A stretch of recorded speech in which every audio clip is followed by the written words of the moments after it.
ತ್ರೇತಾಯುಗ, ದ್ವಾಪರಯುಗ, ಕಲಿಯುಗ 4 ಯುಗದಲ್ಲಿ ಅವತಾರ ಮಾಡಿರ್ತಕ್ಕಂಥ ಮಹಾಪೂಜ್ಯರವರು ರೇಣುಕಾಚಾರ್ಯರಂತೆ ಆಗಮದಲ್ಲಿ ಉಲ್ಲೇಖ ಕೇಳು ಬಂದಿದೆ. ಅವರು ಹುಟ್ಟಿದ್ದು ಜಯಂತಿ ಫಾಲ್ಗುಣ ಶುದ್ಧ ತ್ರಯೋದಶಿ, ನಾಳೆ ಸರ್ಕಾರ ಘೋಷಣೆ ಮಾಡಿದೆ ಅಲ್ಲ, ಅವತ್ತಿನ ದಿನಕ್ಕೆ ಜಯಂತಿ ಅಂತ ಕರಿತೀವಿ. ಅದನ್ನು ಯುಗಮಾನೋತ್ಸವ ಅಂತೂ ಕೂಡ ಪೀಠದಲ್ಲಿ ಆಚರಣೆ ಮಾಡಿಕೊಂಡು ಬರ್ತಾ ಇದ್ದಾರೆ. ಎಲ್ಲ ಪೀಠಗಳಲ್ಲಿ, ಎಲ್ಲ ಮಠಗಳಲ್ಲಿ ಮೌಖಿಕವಾಗಿ ಮಾಡ್ಕೊಂಡು ಬರ್ತಾ ಇದ್ದಾರೆ. ಈಗ ಅವ್ರದ್ದು ಜಗದ್ಗುರು ರೇಣುಕಾಚಾರ್ಯ ಜಯಂತಿ ಯುಗಮಾನೋತ್ಸವ ಅಂತೇಳಿ ಮನೆಯ ಪತ್ರದಲ್ಲಿ ಕೂಡ ಉಲ್ಲೇಖ ಕೊಟ್ಟಿದ್ದು ಸರ್ಕಾರಕ್ಕೆ. ಬರೀ ಜಯಂತಿ ಅಷ್ಟೇ ಇದೆ. ಯುಗಮಾನೋತ್ಸವ ಅಂತಂದ್ರೆ ಯುಗ ಯುಗದಲ್ಲಿ ಕೂಡ ಅವತಾರ ಮಾಡಿರ್ತಕ್ಕಂಥ ಮಹಾಪೂಜ್ಯ.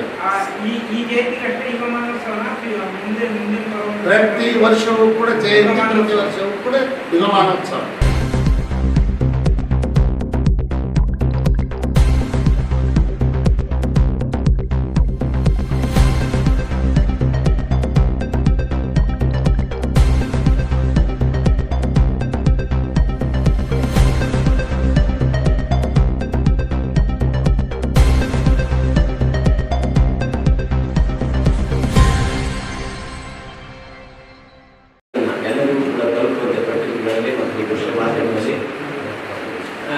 ಕೂಡ ಅವೆಲ್ಲ ಪ್ರಕಟಿಸ್ತೀನಿ ಅಂತ ಹೇಳಿ ಭಾವುಕ ತಾವು ಈ ಒಂದು ಸಮಾಜದ ಕಾರ್ಯಕ್ರಮಗಳು ಏನು ವೀರಶೈವ ಲಿಂಗಾಯತ ಸಮಾಜ ಎಲ್ಲ ಸಮಾಜಗಳನ್ನ ಕಟ್ಟಿಕೊಂಡು ಹೋಗ್ತಕ್ಕಂಥ ಸಮಾಜ ಇದೆ.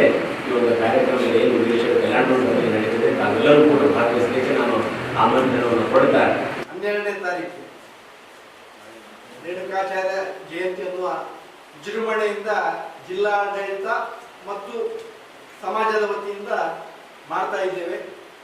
ಅದನ್ನು ತಾವು ಹೆಚ್ಚಿಗೆ ಪ್ರಚಾರ ಕೊಟ್ಟು ಎಲ್ಲರನ್ನೂ ಬರುವಂತೆ ಮಾಡಬೇಕೆಂದು ತಮ್ಮಲ್ಲಿ ವಿನಯಪೂರ್ವಕವಾಗಿ ಕೇಳಿಕೊಳ್ತೇನೆ.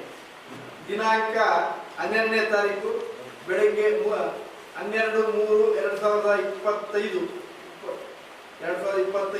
ಬೆಳಗ್ಗೆ 8 ಗಂಟೆಗೆ ಮಂಗಳವಾರಪೇಟೆ ಪ್ರಾರಂಭವಾಗುತ್ತೆ. ಮೆರವಣಿಗೆ ಜಗದ್ಗುರುಗಳ ಭಾವಚಿತ್ರವನ್ನು ಮೆರವಣಿಗೆ ಮಾಡುತ್ತಾ ಶಾರದೋತ್ಸವವನ್ನು ಮಾಡಿ ಆ ಭಾವಚಿತ್ರವು ನಮ್ಮ ಬೈಪಾಲ್ ರಸ್ತೆಯಲ್ಲಿರುವ ರೇಣುಕಾಚಾರ್ಯ ಪುತ್ಥಳಿಗೆ ಮಾಲಾರ್ಪಣೆ ಮಾಡಿ ಅಲ್ಲಿಂದ ವೀರಶೈವ ಸಮಾಜ ತಲುಪಿ ಬೈಕಲ್ಲಿ ಮುಖಾಂತರ ಈ ಮೆರವಣಿಗೆ ಆಗುತ್ತೆ.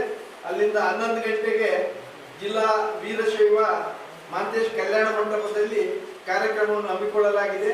ಅಲ್ಲಿ ಜಿಲ್ಲಾಧಿಕಾರಿಗಳನ್ನು ಬೀಳ್ಕೊಂಡು ಉಳಿದ ಎಲ್ಲ ಅಧಿಕಾರಿಗಳು ಇದರಲ್ಲಿ ಉಪಸ್ಥಿತರಿರ್ತಾರೆ.